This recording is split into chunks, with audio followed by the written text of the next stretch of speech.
Adam Part 12. Speaks to himself. It's my turn now. Mrs. Wright. He and I have a lot talk about. Mrs. Black. That's alright. But don't you think that he's gay? Mrs. Wright. What kind of question is that? Bob, did you hear what she said? Mr. Black. Sipping his glass of wine and not paying attention. What did you say? Mrs. Wright. Did you hear what Ruth said? Mr. Black. Was it about the wine? 'Cause it's really nice. Mrs.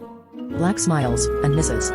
Wright jiggles her head. Mr. Black gulps down the glass of wine. Adam. To Mrs. Black.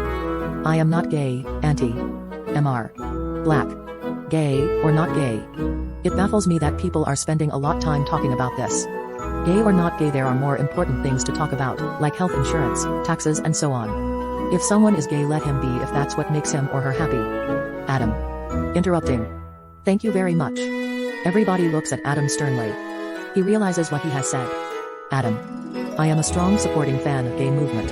Mr. Black. Pauses and shrugs. We waste a lot of time on this matter.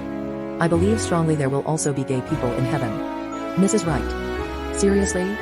Mr. Black. Yeah. I believe that in heaven, there will be many humble blacks, few whites, poor hippies, and a lot of gay people. Mrs. Wright. What about the Israelites? Mr. Black. I guess they will go back to the Garden of Eden. The doorbell rings. Mrs. Wright. To Mrs. Black. I guess that should be your daughter, Rose. Mrs. Black. I hope so. She is already late. Adam. Standing up from his dining chair. I will get that. Adam strolls to the door, and opens it. Rose is standing at the balcony. She is an exquisitely dark-skinned, attractive woman. Adam. Please come in. Rose. Thank you.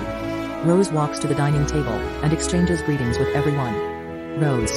Sorry I came late. Mrs. Wright. Oh, that isn't a problem. To Mrs. Black. She is growing up into a fine, young woman. Mrs. Black. She got all the beauty from me. To Mr. Black. No disrespect to you, Bob, you are beautiful inside. Mr. Black. That's what makes us a complete couple. Rose notices a new face in their midst, John. She is won over by John's handsomeness. She smiles at him. John smiles back brightly, with his eyes gleaming and luminous.